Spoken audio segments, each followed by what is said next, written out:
in the Eddie Open. Stan on the line. All right, do you know what that theme song means? That's right, it's another episode of the Senator Omer Raines Show.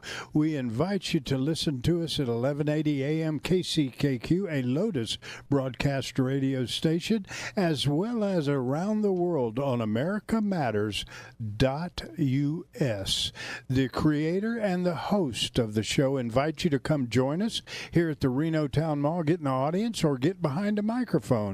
You can also text in questions to our chief engineer, Craig Moss, at 775-237-2266. But if you would like to speak with Senator Omer Raines or his guests, that number is 844-790-TALK. Again, it's 844-790-8255. Without further ado, let's get to the creator and host of the Senator Omer Raines Show, Senator Omer Raines.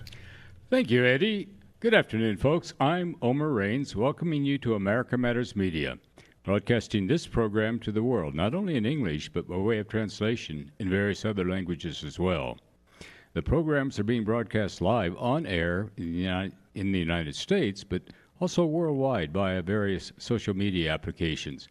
Now, this program, by my choice, is intended to be eclectic in nature. Thus, it does not focus solely on one topic or subject matter. However, the guest, in whatever field, whatever the point of view, is always interesting and well-informed. Nevertheless, whatever the topic, whomever the guest, we do encourage diverse points of view. Okay, Eddie gave you the call-in and text numbers, and with that in mind, I want to introduce today's topic and guest.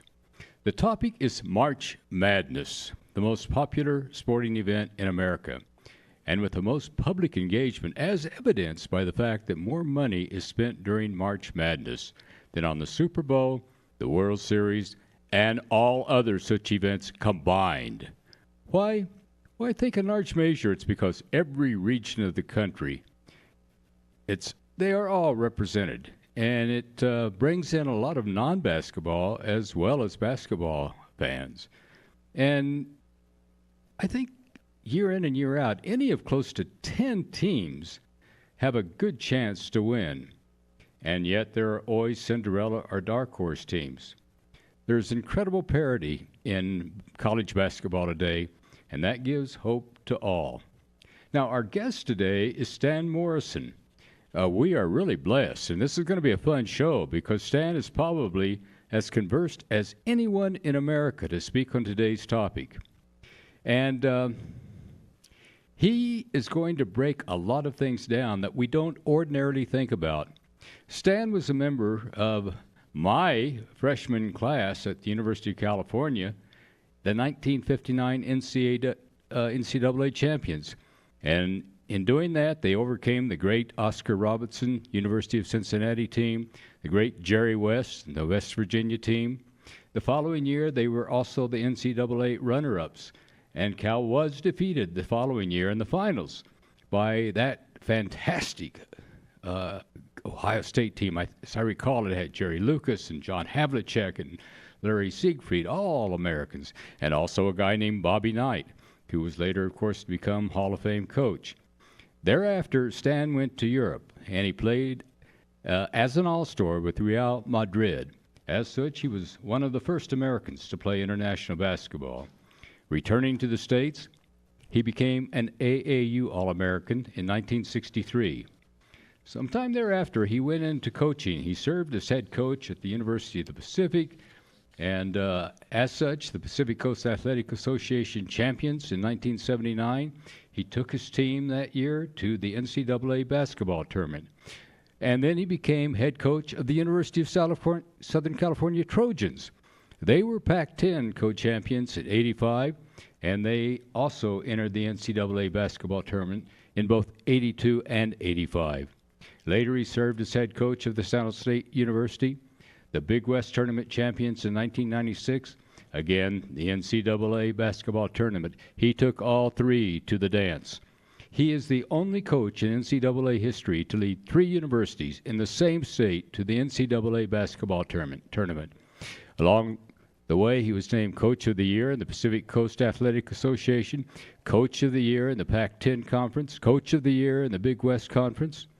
And then, he first came of direct importance to me was from 86 to 89. He served as athletic director at the University of California, Santa Barbara. And that, of course, was right in the midst of my Senate district. He later served as athletic director at the University of California, Riverside. Of the moment, Stan was a member of the NCAA Women's Basketball Tournament Selection Committee back in 1988 and 89. Then he served as a member of the NCAA Men's Basketball Tournament Selection Committee for 5 years between 2007 and 2011. I guess it was later, I think it was in 2014, he was the American Heart Association's Outstanding Chair recipient, and in 2017 he was given the prestigious Pete Newell Career Achievement Award for a lifetime of work and his fantastic career in basketball.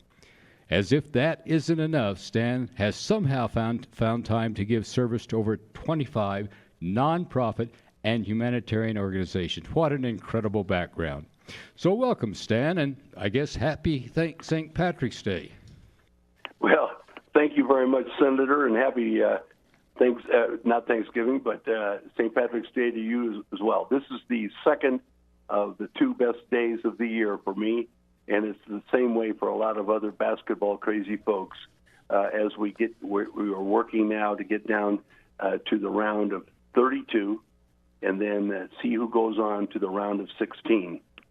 Well, again, one of the great things, as far as I'm concerned, is that even non-basketball folks become involved in March Madness. They either know somebody or they have a spouse who's involved. In one way or another, the entire country seems to be focused. They seem to be involved. They part with their money, sometimes with success, sometimes not. And how many people break down the brackets? I mean, whether it's the President of the United States or Joe Sixpack, I mean, it doesn't matter. We're all equal when it comes to that. But today, it's a lot of fun. It really is. But before we get into what I really want to drill down upon, we're going to go to the first of 3 commercial breaks, Stan. Please stay with us. Audience, come back. This is going to be a fun and exciting program. We'll be back soon. Hey everyone, this is Ankit Shukla, and I'm here today to talk about my book, Don't Live the Good Life, Live the Better Life, which I self-published in 2013.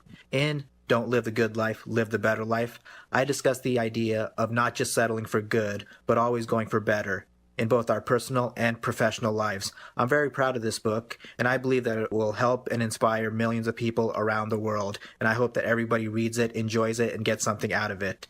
Don't Live the Good Life, Live the Better Life can be picked up at Amazon.com or Xlibris.com. That's Xlibris.com.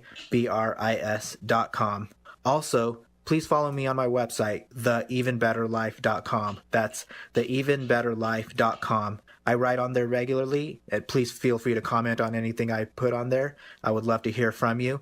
And please pick up a copy of my book and let me know what you think.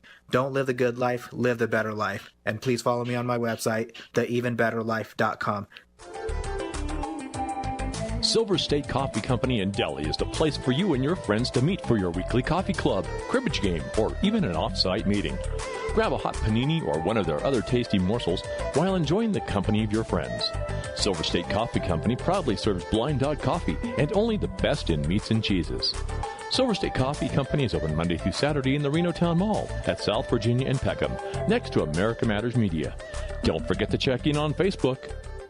In today's economy, it's more important than ever to take care of your money. Proper wealth management strategies are essential to help you achieve your retirement income goals. The talented wealth specialists at Sierra Financial Advisors will focus on developing smart, innovative strategies to help you to protect and grow your nest egg. Katie Coombs has been a financial advisor for 16 years and specializes in estate planning, investment planning, retirement planning, education planning, and insurance planning. Katie and her team at Sierra Financial Advisors will focus on cultivating a long-term relationship with you to develop and implement smart wealth building strategies so you can handle whatever life throws at you. To make an appointment for your no-cost consultation, please call Katie Coombs at Sierra Financial Advisors at 775-885-8847 or find us online at sfallc.com. Securities offered through First Global Capital Corp. Member FINRA SIPC. Investment advisory services offered through First Global Advisors, Inc. Insurance services offered through Sierra Financial Advisors. Sierra Financial Advisors and First Global Capital Corp. are unaffiliated entities. Hi there, I'm Hugh Roy Marshall of the Marshall Mint in Virginia City, Nevada. I'm proud to announce that our 7-ingot set honoring the V&T Railroad is now finished. That's right, Roy. These beautiful 999 silver ingots celebrate the engines from the world-famous V&T Railroad and honor Nevada's sesquicentennial. These limited edition treasures can be purchased only at the Marshall Mint in Virginia City, Nevada. Or visit us at marshallmint.com to get yours today.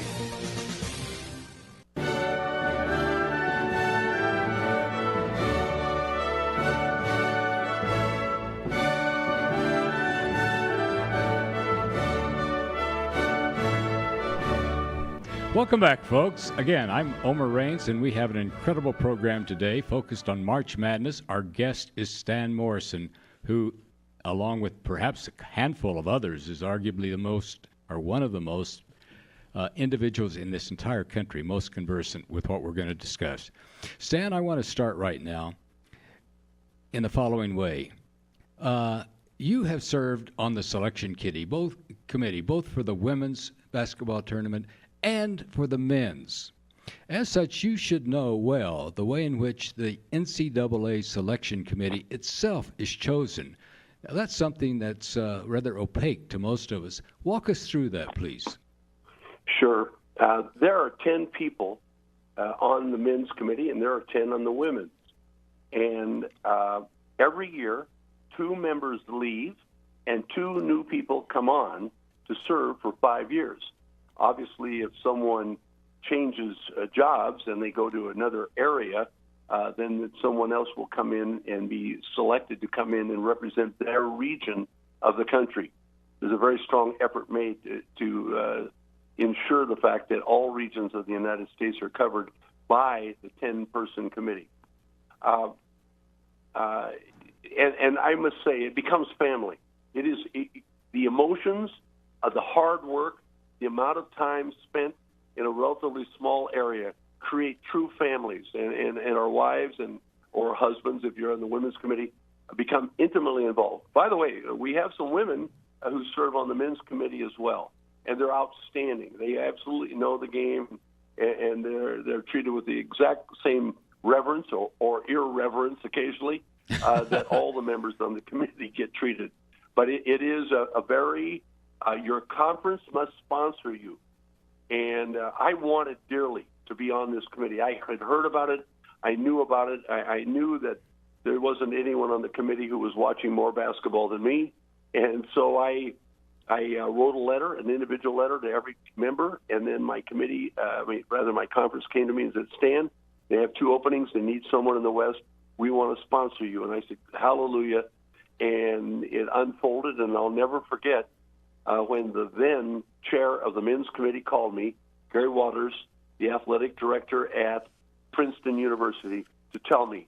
And I don't know if I've ever received a nicer phone call. It meant so much to have my colleagues in the Big West Conference at that time and to have the committee seek my help as a member of the committee. Well, I think it's really rich and important that all areas of the country are represented on that committee, because I do know that a lot of people on the East Coast seldom watch West Coast basketball because of the time differential. It's often after midnight. And that is a real issue, and at times, and I've spoken up in times of committee meetings, that I had a sense that they had forgotten there was any basketball being played west of the Mississippi, and I wake them up that way. And it is an issue, because on the West Coast, we obviously get to see all the great teams in the East. But if you're going to watch a 7 o'clock game and you're in New York City, for instance, or you're in South Carolina, you're starting at 10 o'clock. Well, a lot of people don't have that kind of life, where they're going to bed after midnight. Guys like you and me, Senator. So it's difficult to get the same kind of evaluation nationally. That's why the national preseason tournaments are so very important to get that exposure.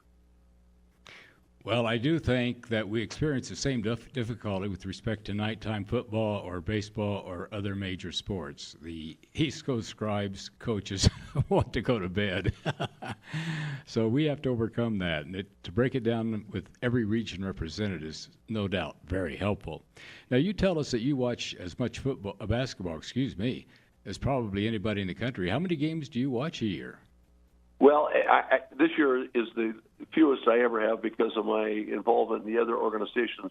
But when I was on the committee, it was not unusual for me to see parts of 20 games on a Saturday. And obviously, I know. And my wife said we have a new addiction. But the fact is, when you become a committee member, they send direct TV to you. They put a dish on your home, and you have access to games anywhere at any time.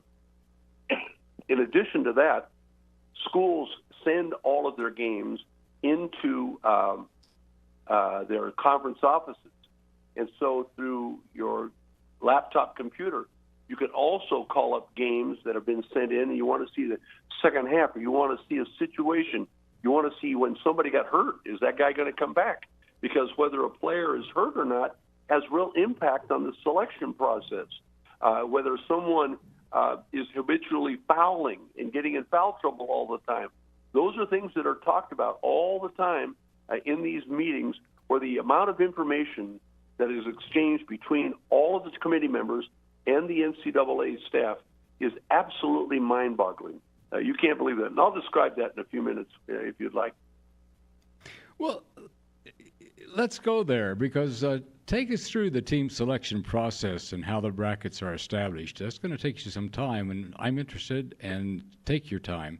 Because, again, I know that this year, for example, there are teams that probably would be seated a bit higher, but for the fact that in the last couple of games somebody has suffered an injury, probably will be unable to play.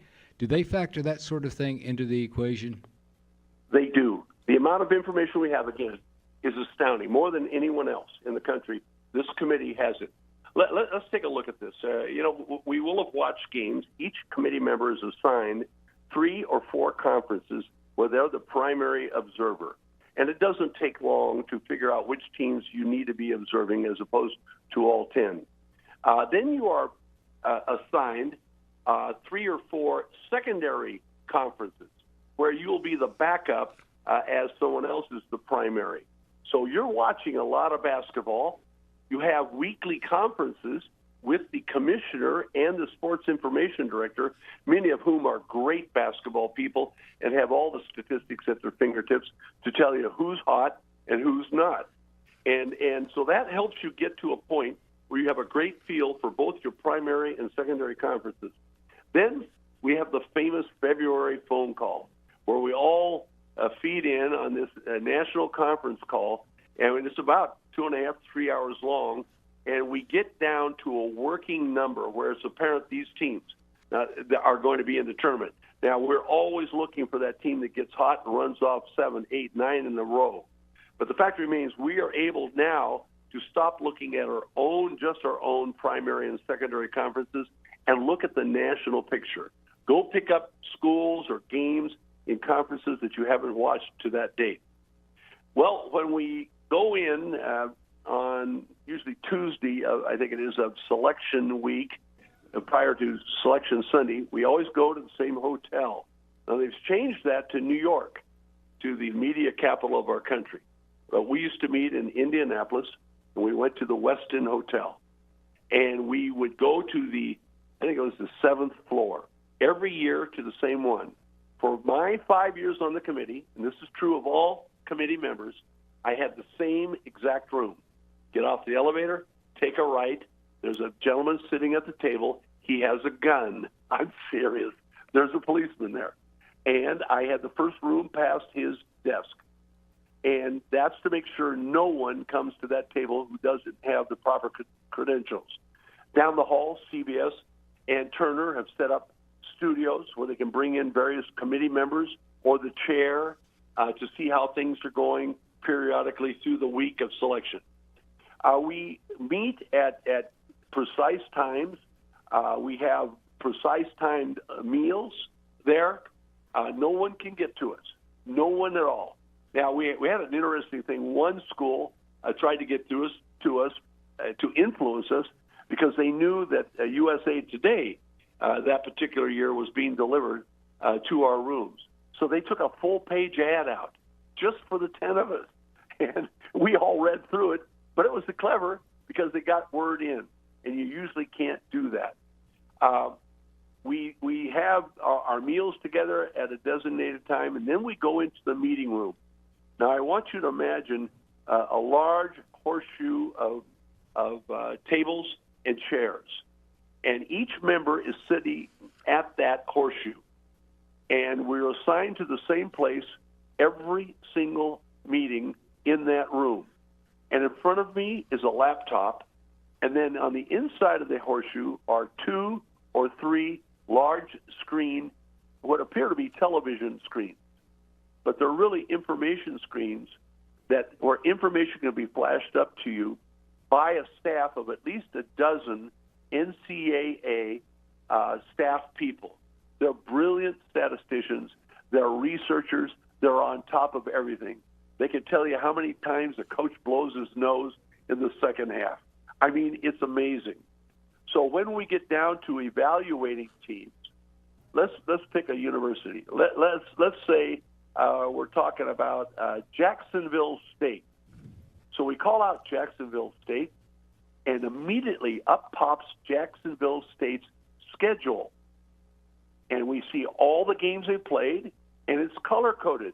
One color for the wins, one color for the losses. And then there's another indicator on there on how many of the teams are in the top 50 or the top 100 according to the rank of those teams at that point in the evaluation. So you can immediately ascertain whether a school played a tough schedule or a soft cupcake schedule.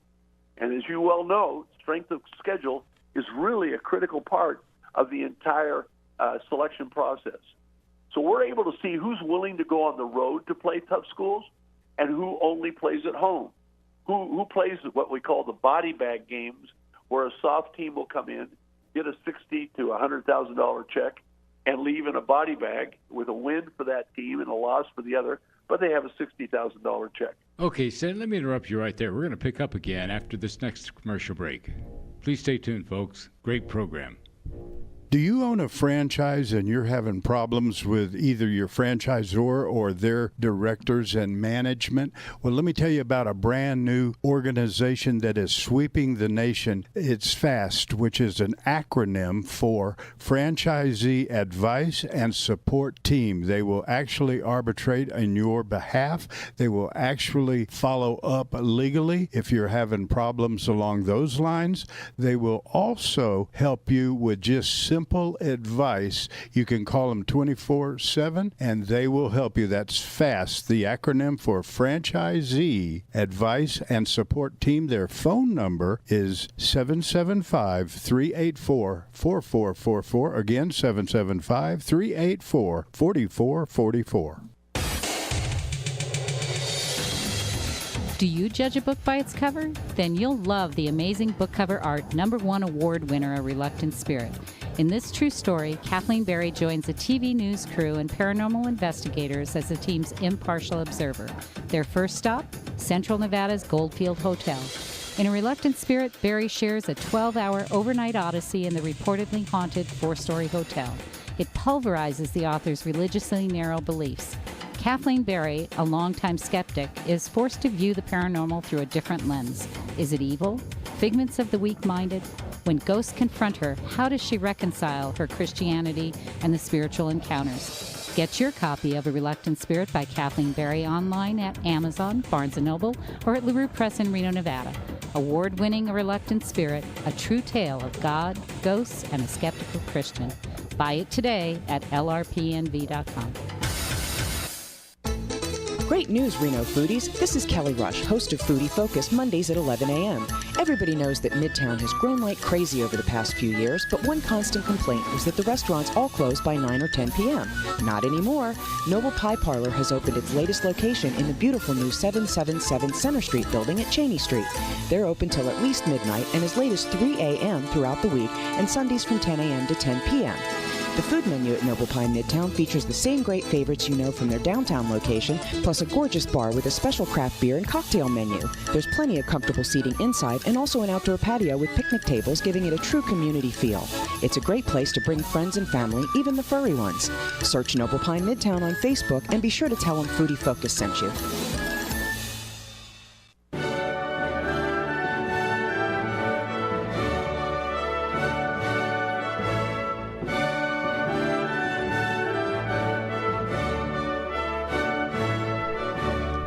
Welcome back, folks. Again, topic March Madness, guest Stan Morrison. Stan, wow, you've taught us a lot about this team selection process itself. Now tell us, how does that team break the brackets down? How are those brackets established? Well, it's relatively simple. A lot of people have a lot of conspiracy theories that we're going to set up this guy to play against that school because that's where he coached the last time at another school. That doesn't happen at all. I've never been with a more integrity-filled organization than the Basketball Selection Committee. So we get down and we get into seeding from 1 through 64, and we vote. All votes are confidential. We vote by our computers, and it's all figured out by the staff, and they will tell us yes or no whether a team goes in. So we select number one. Now we have 4 number ones this year, and so we start to build the the seeding rack, if you will. We'll have 4 ones. We go from left to right across the screen. So number 1 this year I think was Villanova. Number 2 I think was Gonzaga. Number 3 was Kansas, and I think number 4 was North Carolina, or vice versa. So you have the 4 teams across, and now you're going to go number 5. And this is all called an S curve, S as in Sam. And we take number 5 and put that school directly below number 4, and we work right to left, 5, 6, 7, and 8. So the 8 is under number 1, and that's exactly what you would do if you seeded 8 teams to play in a tournament, perhaps. You might do it that way. Okay, and then we start the curve again, left to right and right to left, and let them go as they will. There are arguments about that. We do all kinds of things to see how we will have that seeding done, because ultimately we have to decide who's going to play who at the zoo. And it's all done on the seed, okay?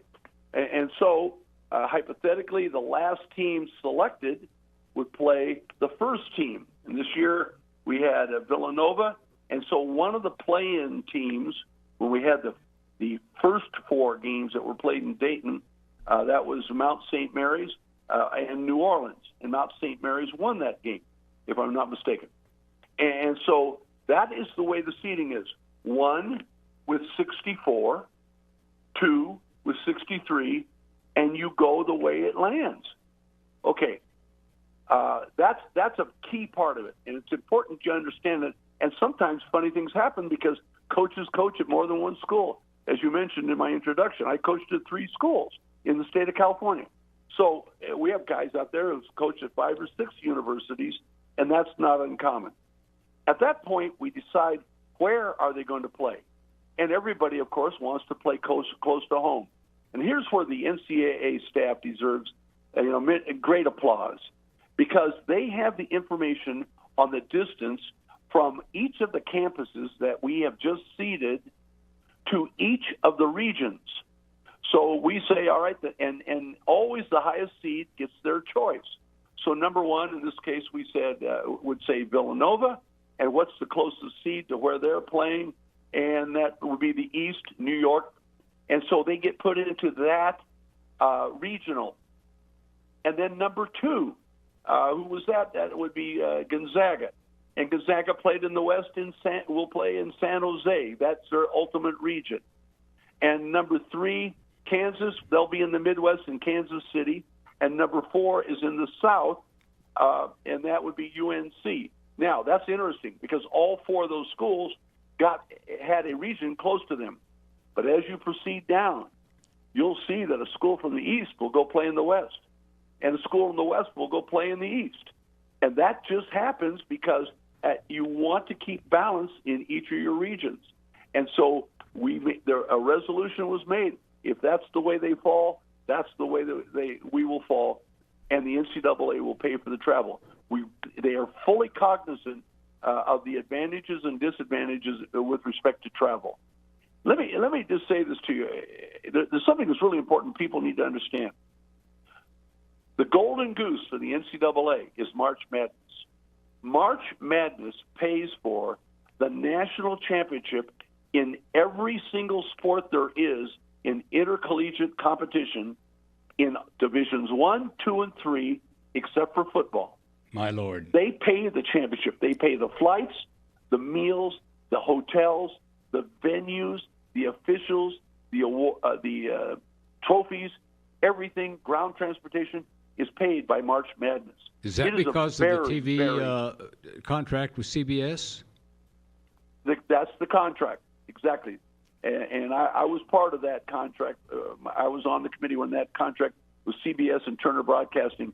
It was a 14-year contract at $10.8 billion. Wow. There's a lot of money. And so they're willing to pay for the flights to keep it as fair as they possibly can in this entire process. It is. I've never seen people bend over backwards to be as fair as they've been. Certainly, there's been a lot of controversy. Most of the controversy is simply out of the selection process where a school gets left out because it's felt maybe they had too weak a schedule. A lot of powers conferences believe that they beat each other up so much that they can play soft games, and because of their conference, they will qualify to, for entry into the tournament itself. And in fact, that's been demonstrated. But there have been some schools, named schools, that have not been invited to the tournament. So that gets everyone's attention with respect to scheduling. Well, you've explained how and why some teams from a different part of the country end up, for example, in the West region or in the East or Midwest or South, because you actually go to the trouble of ranking 1 through 64.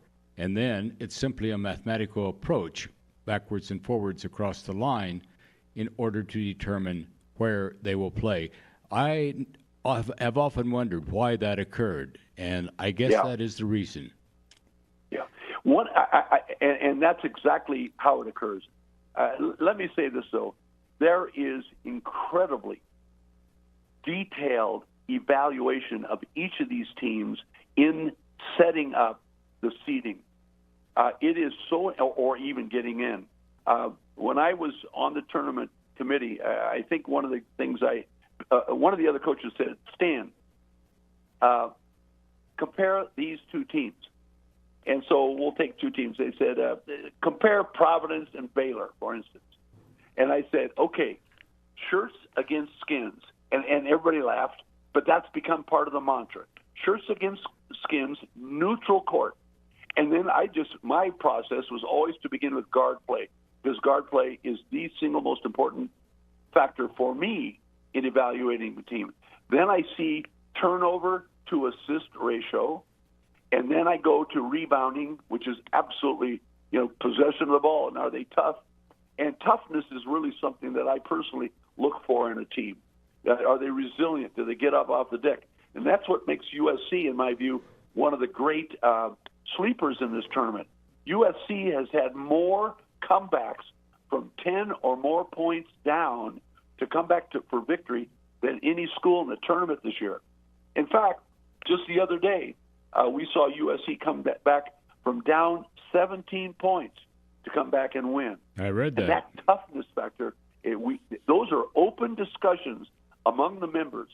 Incidentally, up until Selection Sunday, and as long as games are being played, every afternoon and every evening, if games are being played, we go into a large living room where they have 5 television sets, and we will get all the games that are being played at the same time.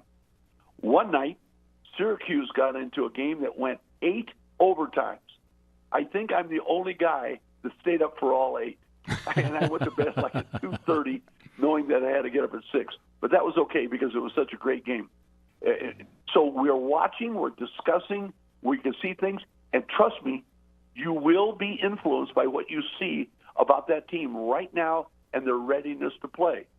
Obviously, you're also influenced by the fatigue factor that you may have seen unfold on the screen. But the fact remains, they take everything up until the last basket is made. So, okay, let's move to another slightly different, obviously related topic. Sure. Stan, provide us with your analysis of this year's brackets, 4 in number as always.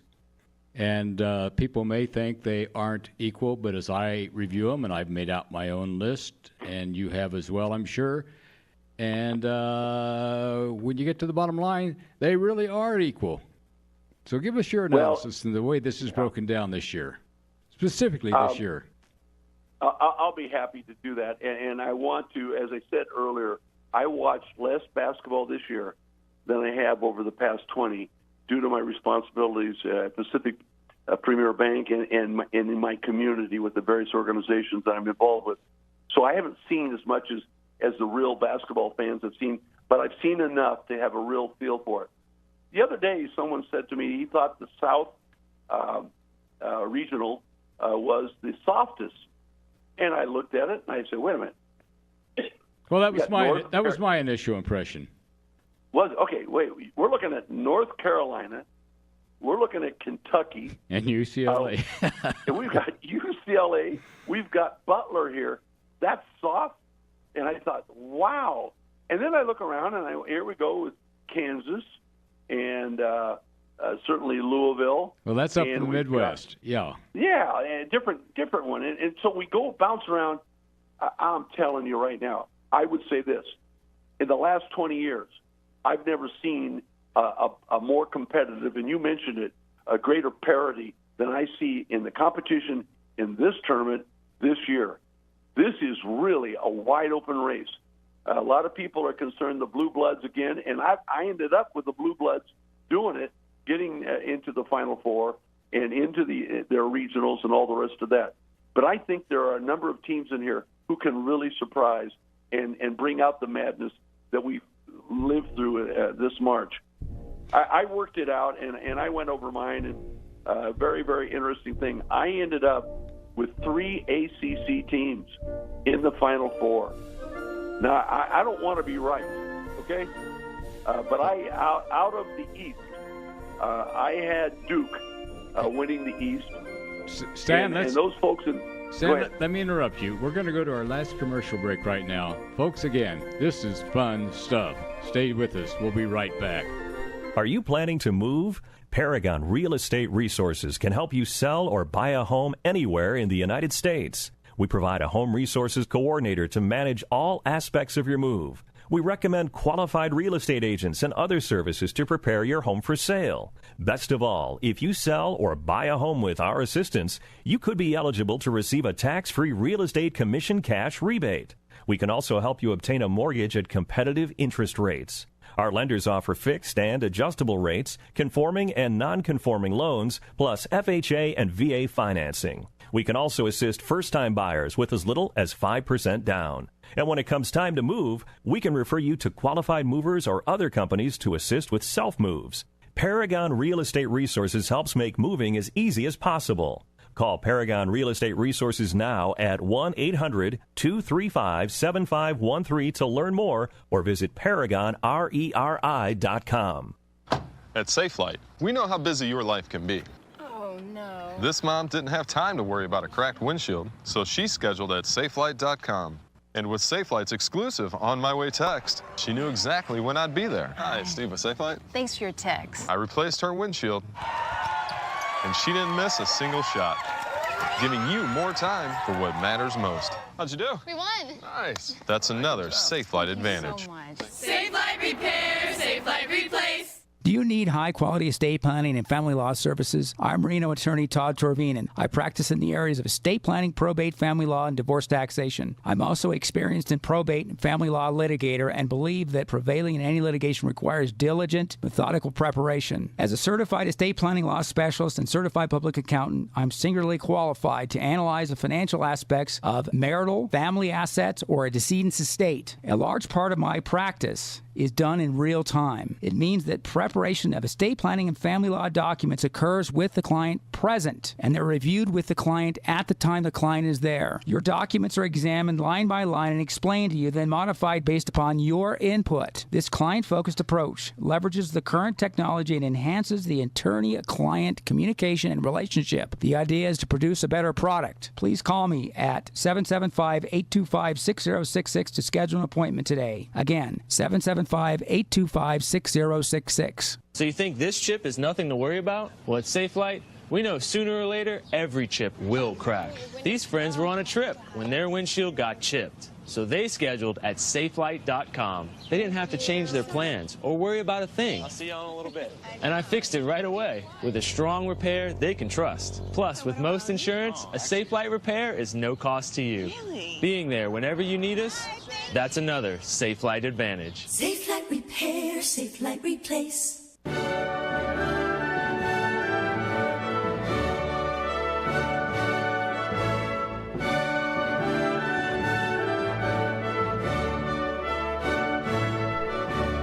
Welcome back, folks. Again, March Madness is the topic. Stan Morrison is our guest. Now, Stan, when I interrupted you to go to commercial break, you were doing an analysis of this year's brackets, and I had to interrupt you for the commercial break. So please continue. Duke beating Villanova. I know both the coaches really well, but I have Duke beating Villanova to end up as the East representative. I have Arizona beating Gonzaga to be the West representative. I've got Kansas losing to Louisville in the Midwest, and this was the greatest wrestling match I had with myself. But Louisville.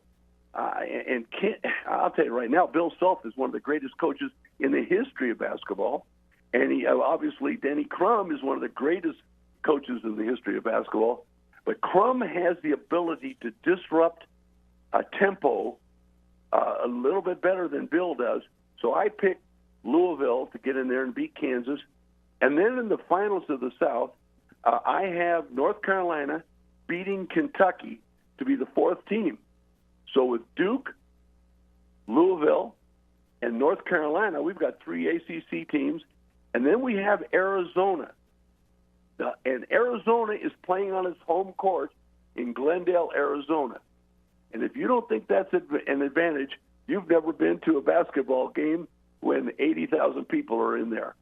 I think that is a huge advantage for Arizona. I think it is obviously a great incentive for them.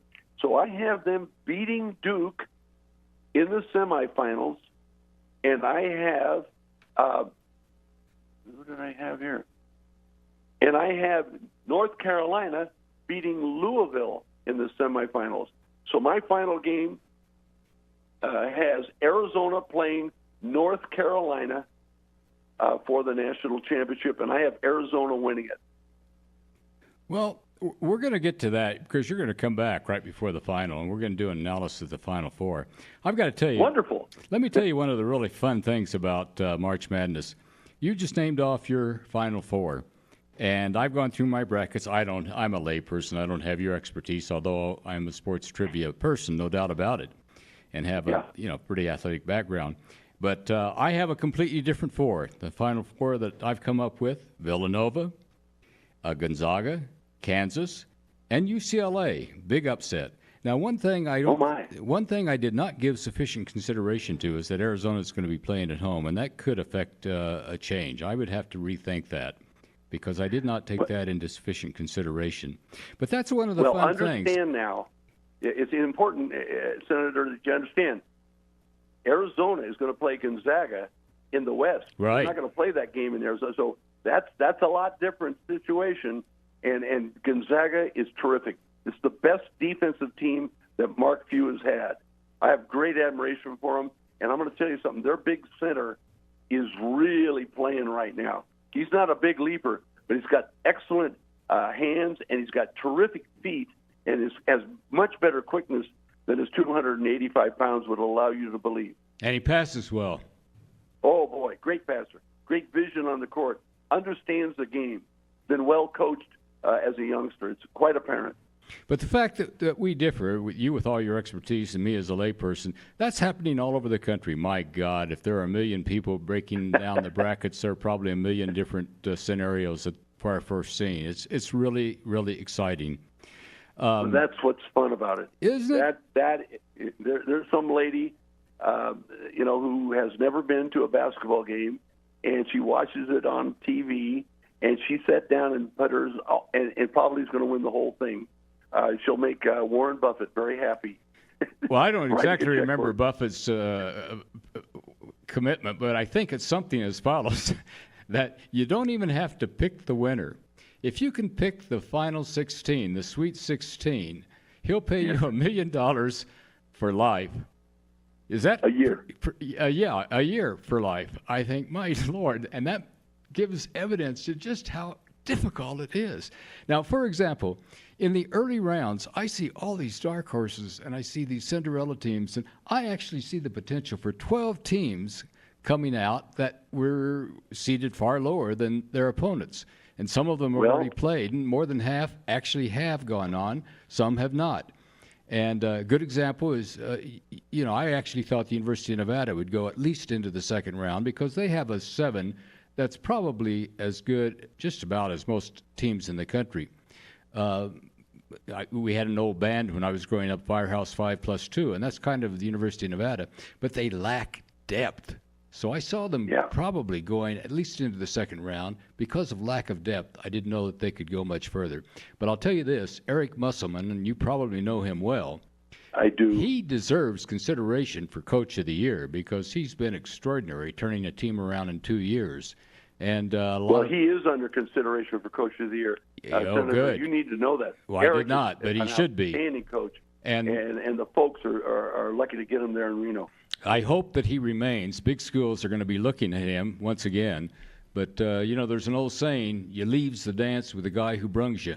I hope that Nevada, there you go. Yeah, I hope Nevada steps up to the table and can somehow get him to remain. I think he really loves the environment of Reno as opposed to the big city where he's been before, in fact, including as an NBA coach.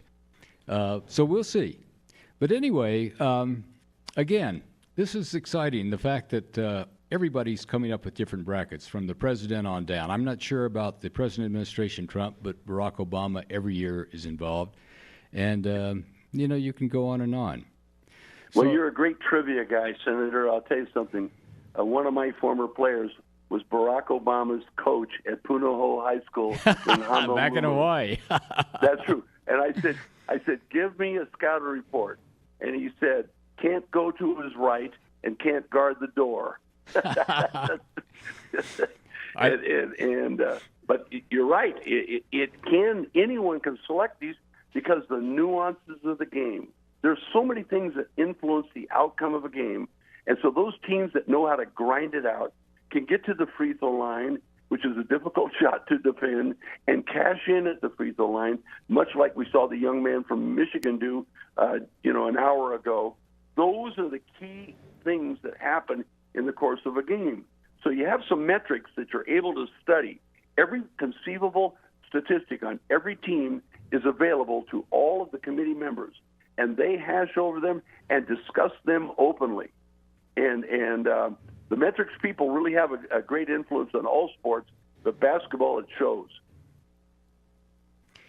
Well, I've got, just making a quick reference to Barack Obama.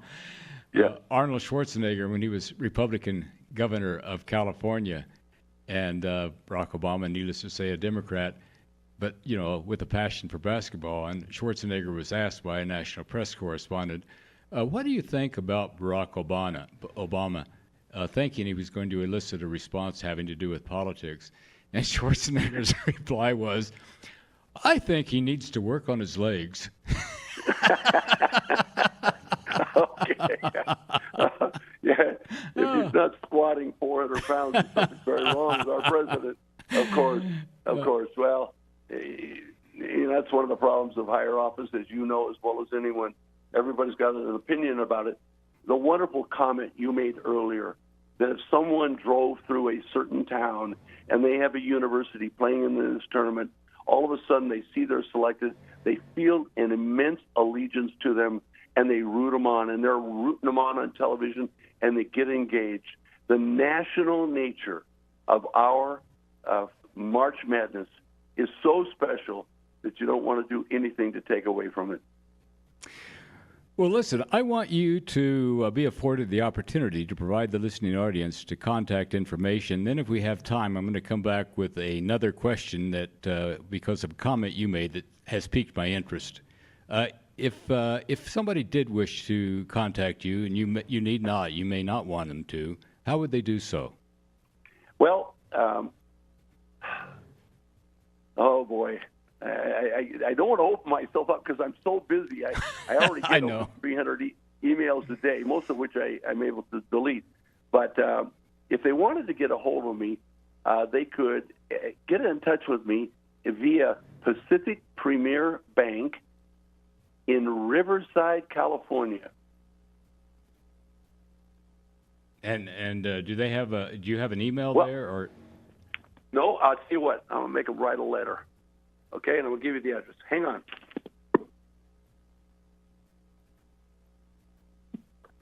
I never write myself at the bank. Just send something to Stan Morrison, Senior Vice President, Pacific Premier Bank, 3403 10th Street. 3403 10th Street, Suite 830, and that's Riverside, California, 92501. 92501. Stan Morrison, Pacific Premier Bank, 3403 10th Street, Suite 830, Riverside, California, 92501. Send me a letter, and I'll communicate. Great, thank you. Now, Stan, we have only a bit over 30 seconds to go. Tell us why you think USC is a sleeper, because that one surprised me. I think they have really good talent. I think the players are suddenly starting to understand the system that Coach Andy Ensley has installed, and I believe their tenacity in coming back from way down is one of the greatest characteristics of championship teams.